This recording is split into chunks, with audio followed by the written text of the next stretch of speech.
Hi everyone, this is me, Jyotika Bedi. I'm the founder of Happiness is Love. We make relationships better. Do you know what is sadness? Do you want to find out why it is important to learn how to sit with our sadness and build skills and techniques to overcome it? If you're interested, you have landed on the right video.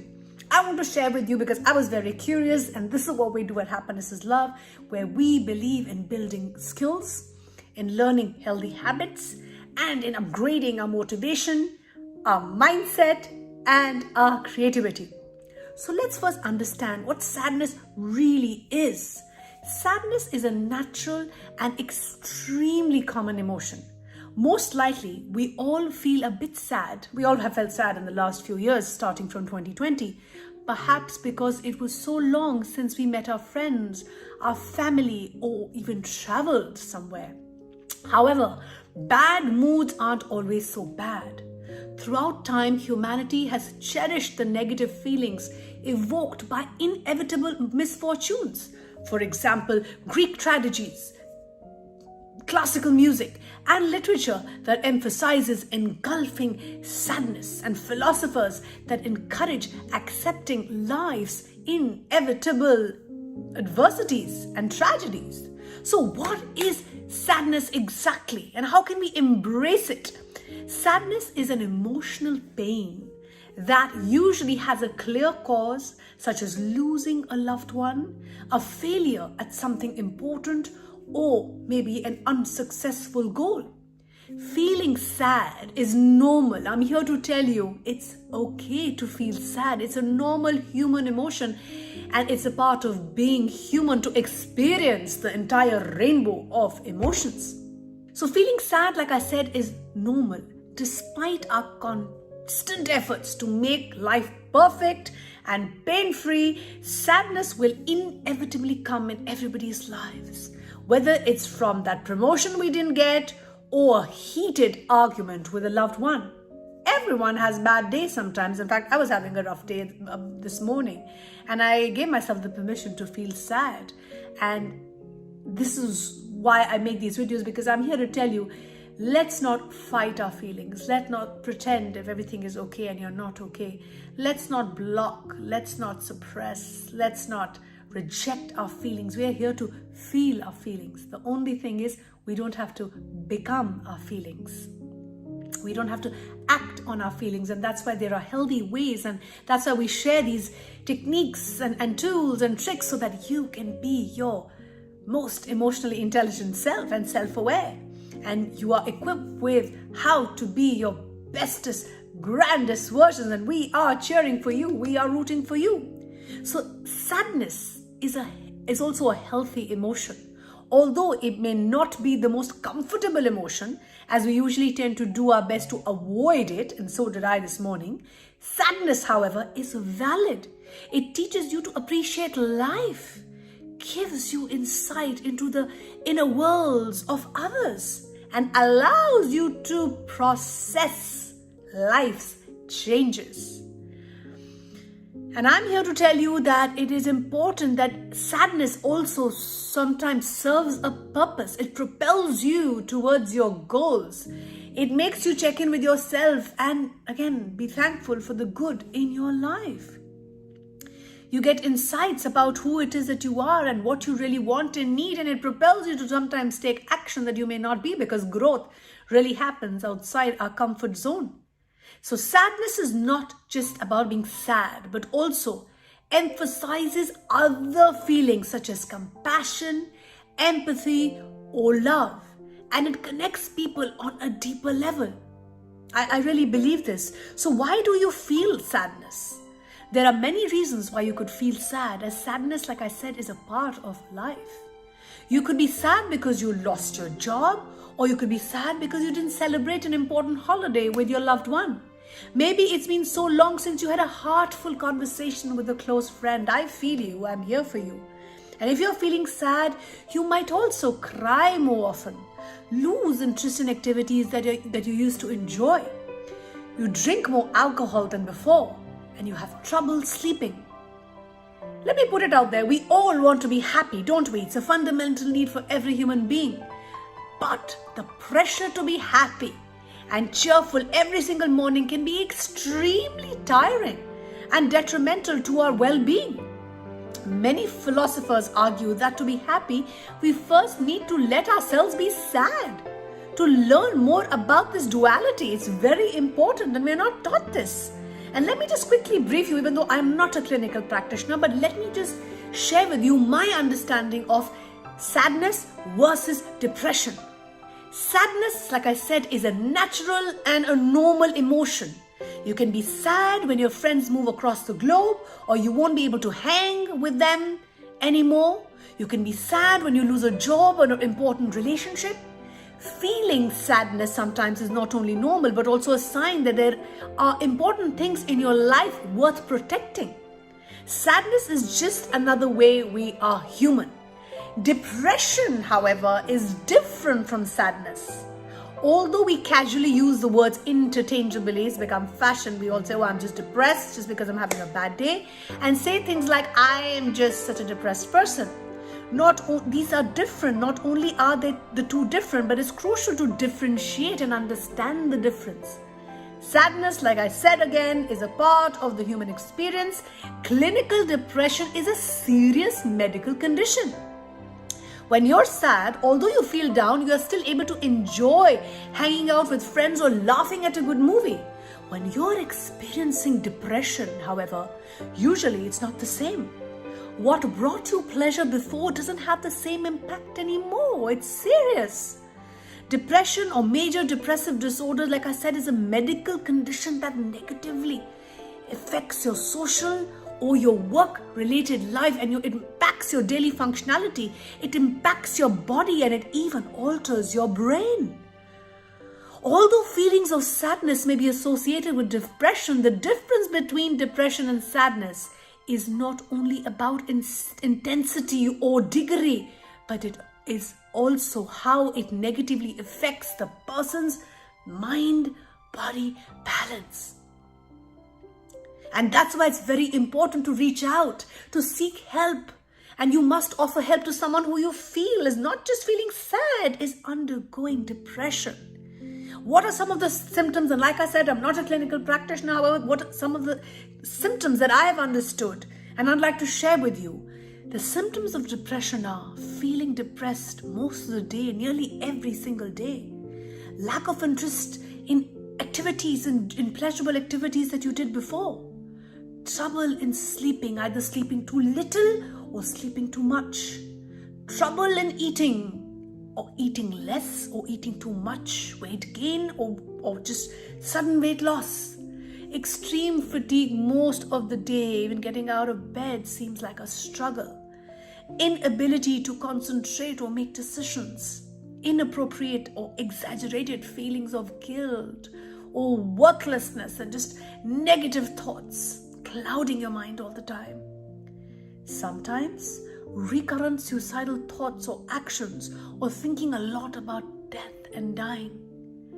To better understand the differences between sadness and depression, let's look at how differently they affect a person. When you are sad about a negative event in your life, although your sleep quality may decrease, you will likely still be able to sleep as you normally do. Depression and sleep are closely connected.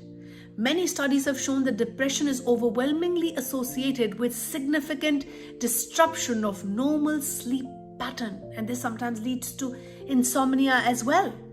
And that's why, as parents, it's very important to understand the difference between two, because I am raising an 18-year-old and we have twin daughters who are 11 now, and I know that kids use the word very liberally. And it is very important for us parents to educate ourselves so that we are vigilant. We know the signs, we know the red flags, we know when to take action and reach out and seek help. Because like I said, there is no stigma anymore to reaching out and seeking help. And depression is a clinical issue. And just like we go to a physician if we have any physical condition, depression is the same. We have to learn to be kind to our mind and reach out and seek help. if our mind is disturbed and we are feeling distort. And this is the work that we do at Happiness is Love, that we want to normalize seeking help. I also want to talk a little bit about sadness and loneliness. Sadness is different from loneliness, although they are closely connected and usually appear together.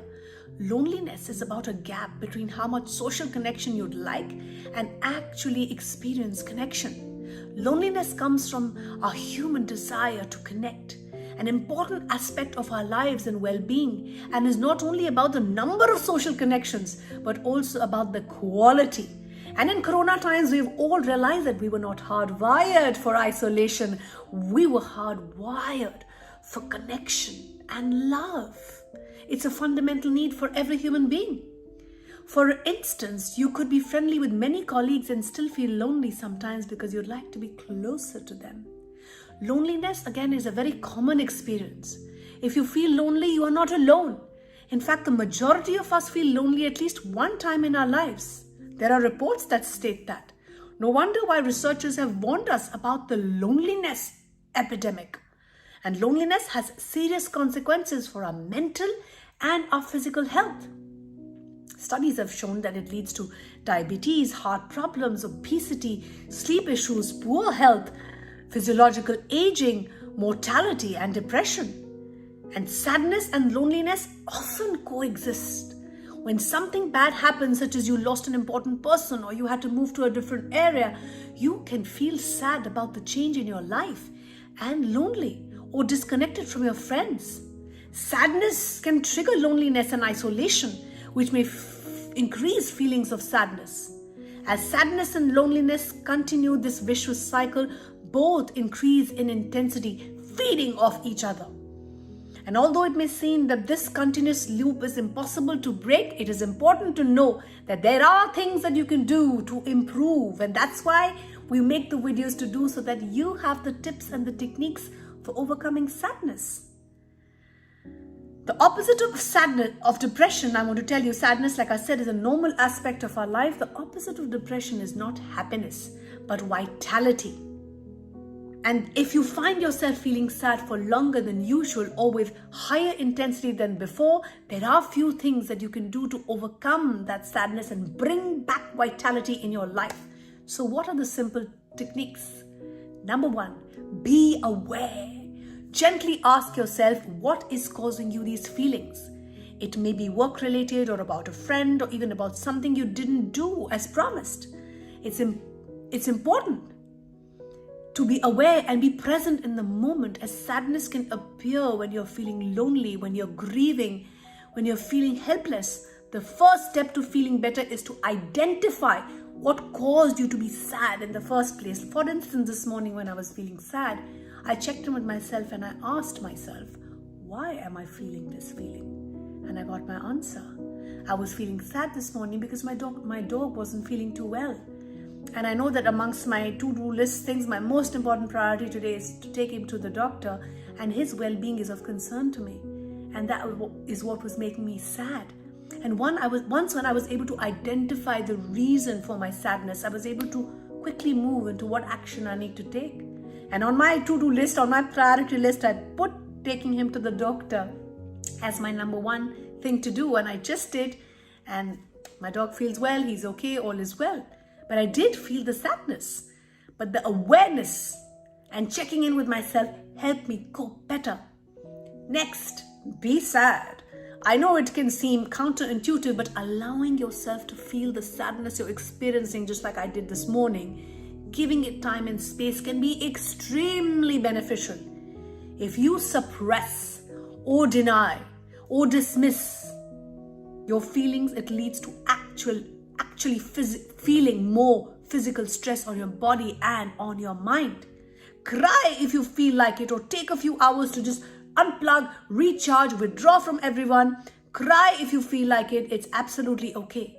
Studies also echo what philosophers have been saying for decades. Tears are cathartic, working like a purifying mechanism that helps you release the stress and emotional pain. And that's why we need to normalize crying. And crying is not a sign of weakness. It's a release. And it's a gift really we give ourselves.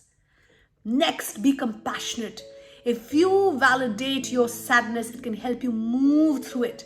Be curious and compassionate about what makes you sad, or what about the current loss makes it harder for you. Figure out what type of comforting you need. Maybe you need to talk to a friend or spend the evening alone and allow yourself to get the self-compassion that you truly need. Next, most important, practice mindfulness. We've made many videos around how to practice mindfulness. You can visit our YouTube channel, Happiness is Love. You will get more tips and techniques on how to practice mindfulness. Mindfulness is about being present in the moment without any judgment. When you practice mindfulness, you really train your mind to be present and not stressed out or sad about previous events that you had zero or no control over. Next, connect.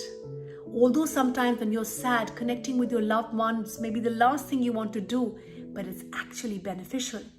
Loneliness and sadness, like I just shared, go hand in hand. But reaching out to friends or family actually has a positive impact on your mood and strengthens your connections. Many studies have linked having a strong support network to lower depression symptoms. Improve your sleep hygiene. I always say sleep is health. Sleep and mood are strongly connected. Studies clearly show that there is significant relationship between sleep and depressive symptoms. So getting more sleep actually improves your mood. Some strategies to promote sleep quality include not using your phone at least an hour before you go to bed. Make sure that you change that habit of reaching out to your phone first thing in the morning. I'm guilty of the same, and I've changed it, and it's had a huge impact on my health, my happiness, and my well-being. Now, what do I do at night? I unplug an hour before and I read a book. And first thing in the morning, I get my physical exercise done, and that's when I reach out for my phone. So I hope this video was useful to you, and I want to end with a quote which resonates with me. Even a happy life cannot be without a measure of darkness, and the word happy would lose its value and meaning if it were not balanced by sadness. So let's embrace sadness. Now that you have the tools and techniques, please use them. Reach out to us if you're struggling with any aspect of your life. We care. We are here for you. Please keep smiling, shining, and inspiring. Thank you for all the love, for all the support, and all the encouragement.